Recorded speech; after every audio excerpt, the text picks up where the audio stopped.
let's do some horror story.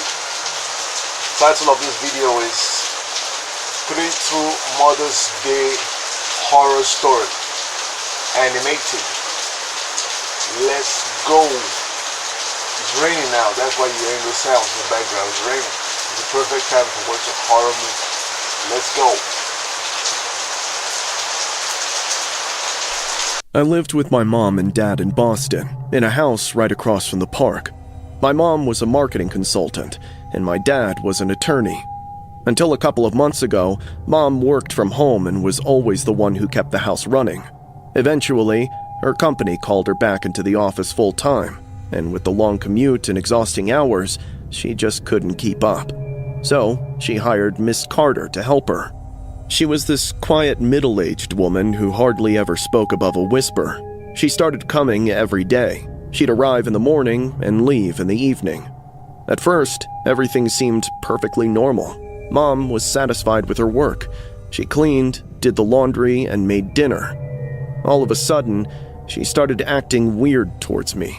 She'd cook exclusive meals for me and made special things she said were my favorites, even though I'd never told her what I liked. She'd rearrange my room without asking, move my stuff around, and change where things were. When I told my mom about it, she said Miss Carter was just trying to be helpful and that I should appreciate it. But it didn't feel helpful. It felt invasive. My folks' deaf ears made Miss Carter even more smug. She started correcting my manners at the dinner table, telling me how to sit and how to hold my fork, like she was my parent. When I objected, she said, "Your mother doesn't understand you like I do." It made my skin crawl. I started paying more attention and noticed the small accidents that had become all too frequent. My mom once slipped in the kitchen and said the floor was wet, even though Miss Carter had just mopped and it should have been dry. A few days later, she got really sick with food poisoning and was in bed for 2 days, throwing up, and she couldn't eat anything.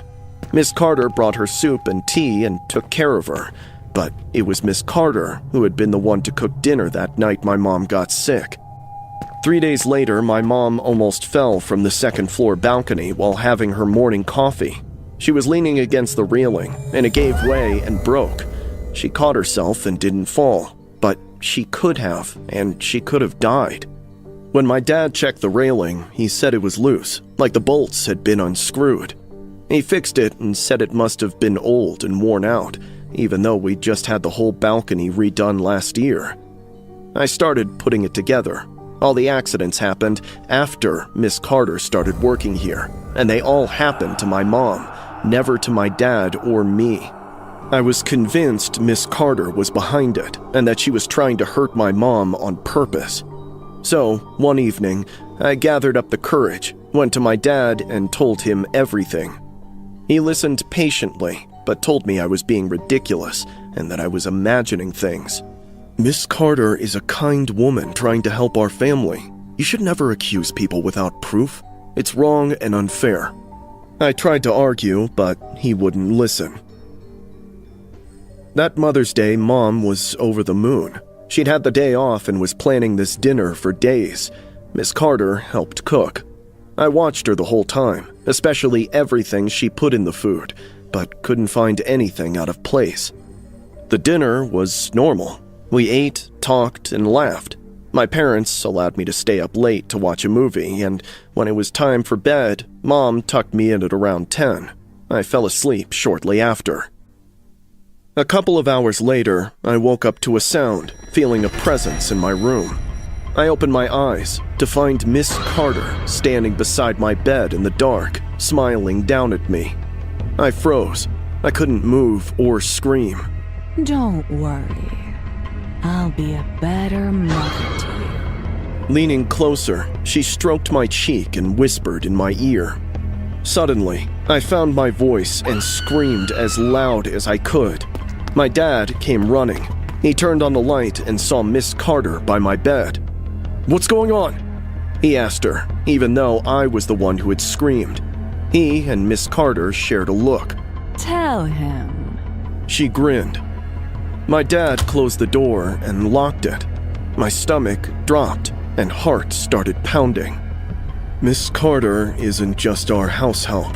She's very important to me. We've been together for a while, and we've decided it's time for a change. Time for your mother to go, and us to be a family. I couldn't breathe. Wait, the accidents? You were in on it? I gasped. We were trying to make it look natural, but your mother kept surviving. We're done waiting. Miss Carter moved toward me. I jumped off the bed and ran to the door. It was locked. I rattled the handle. My dad grabbed my arm. I bit him hard and he let go. I ran to the window. It was already open. It was a long drop, but there was a tree. Miss Carter was approaching me with a lamp in her hand. Before her fingers could reach out, I climbed out and grabbed the branch. It cracked, but held. I climbed down and scraped my hands, and I hit the ground running. I could hear Dad yelling from the window. He had jumped after. I blindly sprinted to the neighbor's house and pounded on the door, screaming.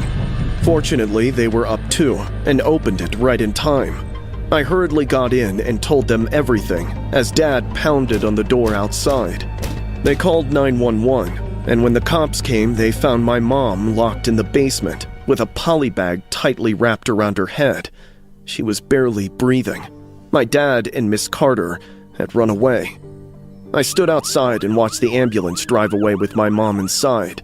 The police still haven't found my dad or Miss Carter. It has been 9 months, and Miss Carter doesn't matter to me anymore.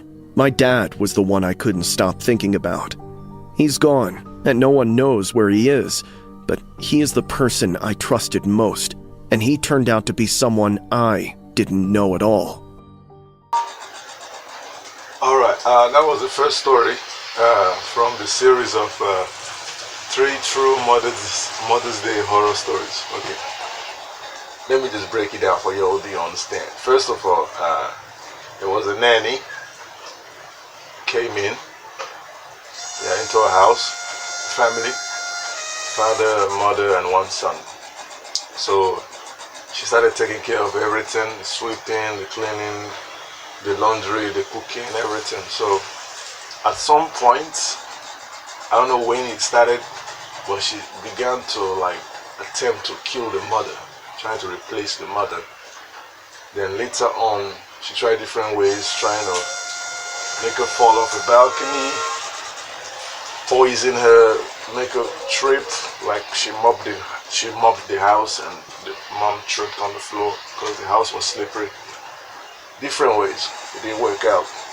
Then I think one night after Mother's Day, she came to the boy's room, there's the son's room, and attempted to strangle him for some reason, but then the father came in and then intercepted whatever plan she was trying to do.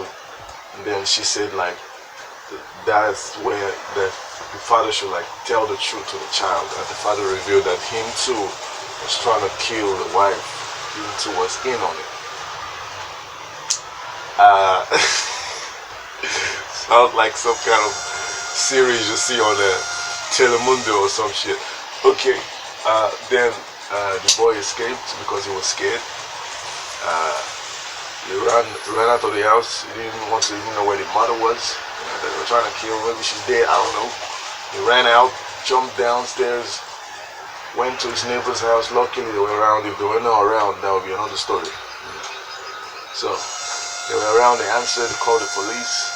Then the father and the nanny escaped. But before they did, they locked the mom inside the basement, downstairs, put a bag on her head, and she was barely breathing when they found her. And it's been years now. The person telling the story, that's the boy, has not seen his daddy, seen his father for some years now. Only God knows whether he's dead or he's alive somewhere, only God knows. That's a scary ass shit. Okay, moving on to the next story. Story 2. Jesus Christ.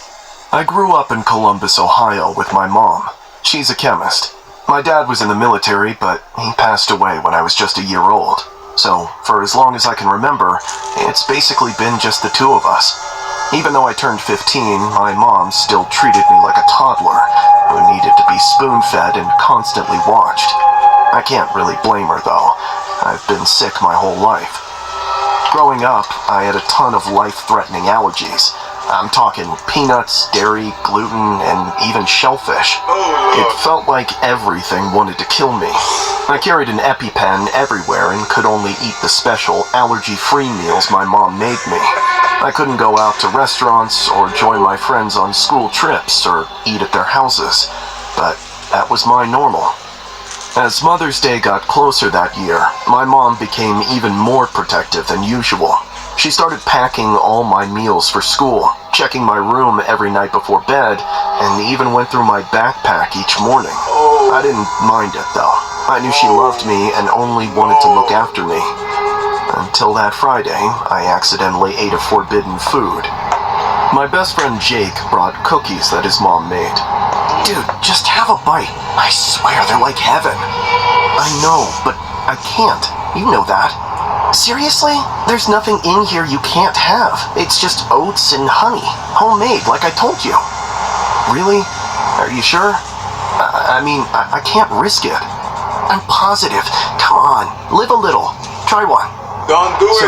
Oh Lord, don't do it. Jake waited until I swallowed before casually admitting that his mom had added gluten and even some dairy. Shit, you should have told me I that instantly started hyperventilating, bracing myself for my throat to close up and the hives to hit. That is not your friend, surprisingly, nothing happened. I felt completely fine. I was totally confused. Maybe these ingredients were fine after all. Maybe I'd been wrong about what I was allergic to. You, boy. I started digging into it, questioning stuff I hadn't noticed before. When was the last time I actually had a reaction? I couldn't remember. All my symptoms only ever flared up at home, even though I was doing everything Mom told me to. It never happened at school or anywhere else. Still, to be sure, I started an experiment and stopped eating the lunches my mom packed. I threw them away and bought cafeteria food instead. Their food definitely had tons of dairy and gluten, but it did nothing to me. In fact, after a week or so, I felt better than I had in years, with more energy and less stomach pain. Dread started creeping in. I badly wanted to deny the truth, but the doubts wouldn't leave my mind. So, the weekend my mom hit up Costco, I snuck into the kitchen and started going through the cabinets.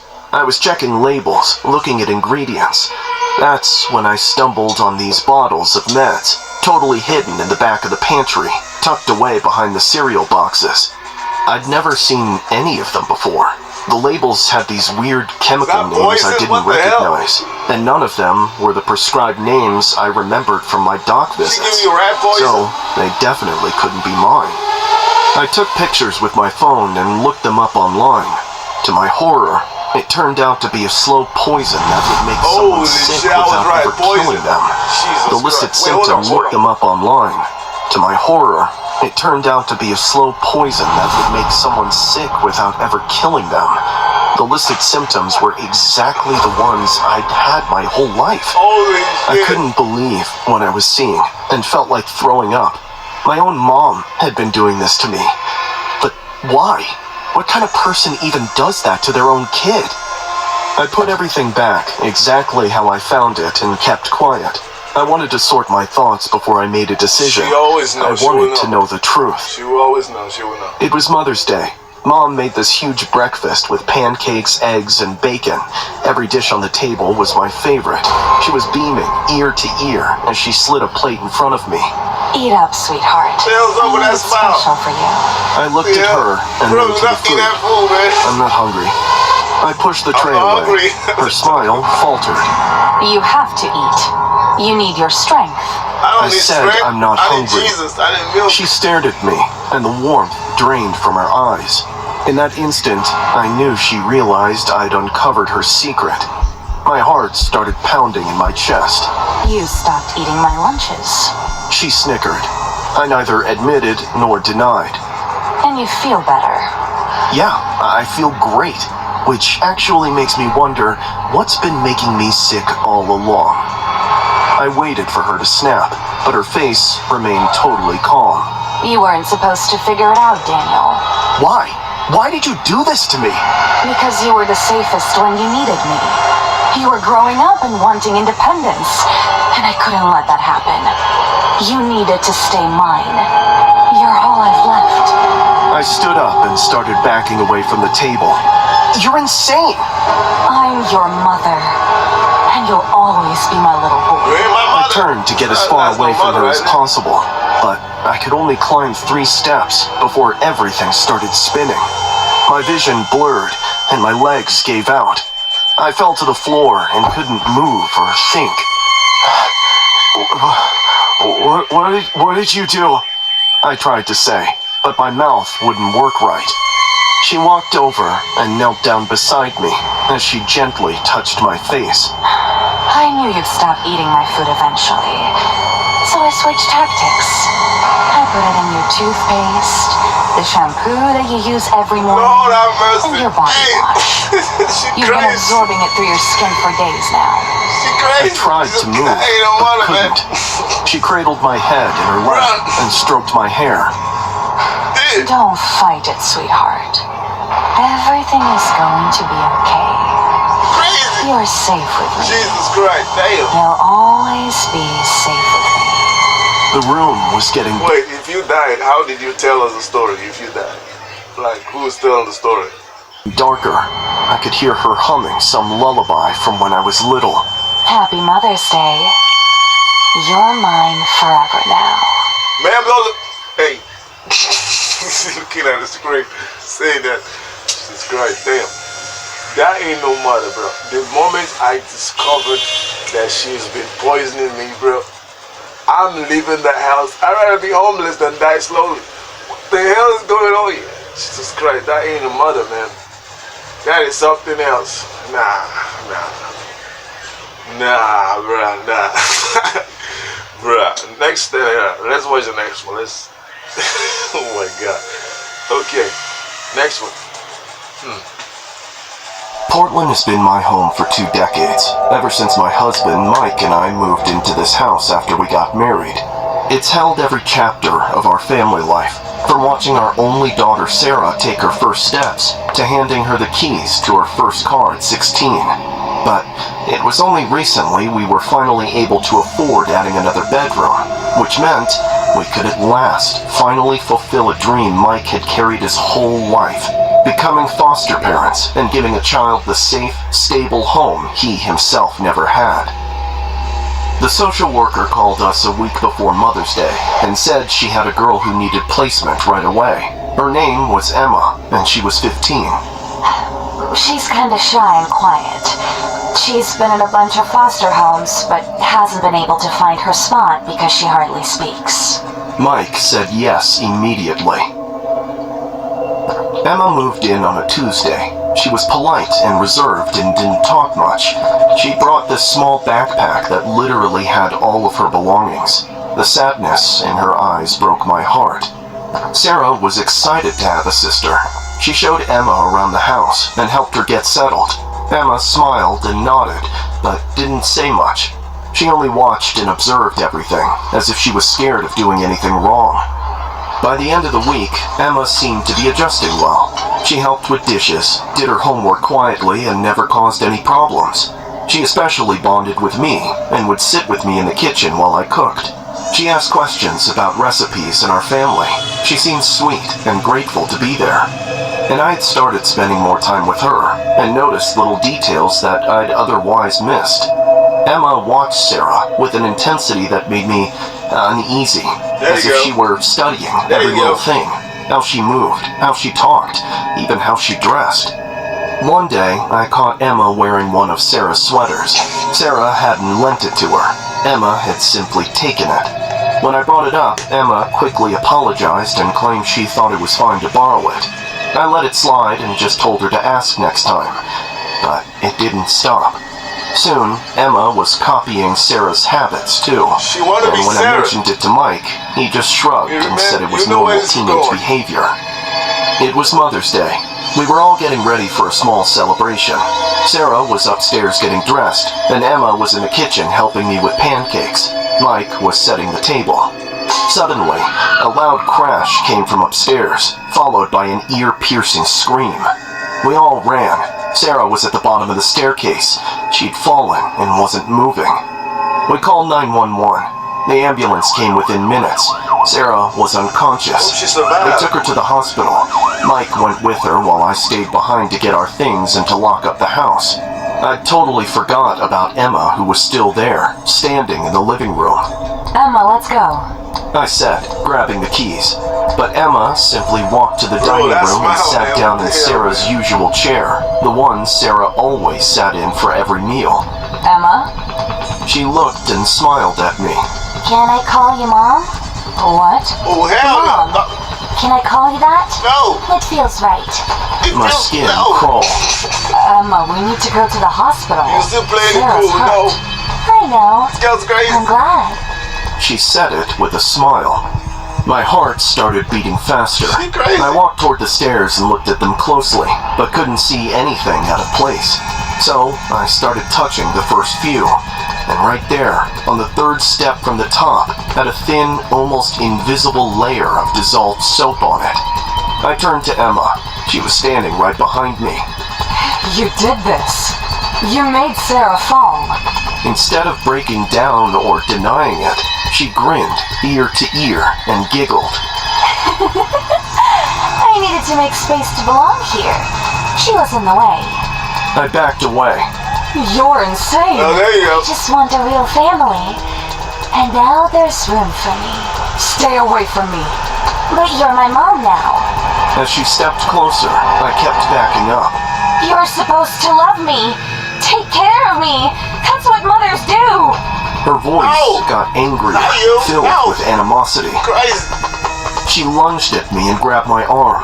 I tried to pull away, but she was stronger than I expected. We struggled and fell to the floor. Oh, come on, she Emma can't be was that trying strong. to choke Come me on with now. her hands around my throat. Come on. I couldn't breathe an or adult. Come scream. on. I grabbed her wrists and tried to pull them away. We rolled across the floor Are you and hit kidding the me, coffee man? table. I grabbed a lamp and swung it. I hit Emma in the head, and she fell off me. I scrambled to my feet and ran for the door. Blood. Emma got up with blood running down her the- face. She was laughing like a maniac. You can't leave. I'm your daughter now. I got the door open and ran outside. She chased me. I ran to the neighbor's house and pounded on the door. They opened it and saw Emma behind me, covered in blood, and called the police. When the cops arrived and took her away, she didn't fight and kept smiling. With the blood? I went to the hospital. Sarah was okay with a broken arm and concussion, but she'd recover. My husband held me while I cried and told him everything. The police said Emma had a history of doing this before at other foster homes. She hurt other children and tried to replace them. She'd been bouncing between homes for years because of it. They should have warned us. Check who We you went adopted. home a week later. Sarah was discharged and we walked into the house together. Sarah went straight to her room, where Emma's backpack was still on the bed. We never checked it after she was arrested. Sarah opened it. Inside were dozens of pictures of our family, but in every single one, Sarah's face was scratched out. In some, Emma had pasted her own face. Dude. That is crazy. that is wild, man. I never gotta explain that. If you missed it, go back, watch this video from the beginning. What the hell, man? Yo. You should have checked the child you adopted history before you adopt the child. You don't just adopt the child and expect everything to go well. What the hell is wrong with you? White people always do this shit. They adopt killers. They adopt murderers, kidnappers. What the hell is wrong with you? Check the child's history. Check the parents, their DNA. Well, yo. And on to the next one. See y'all in the next video.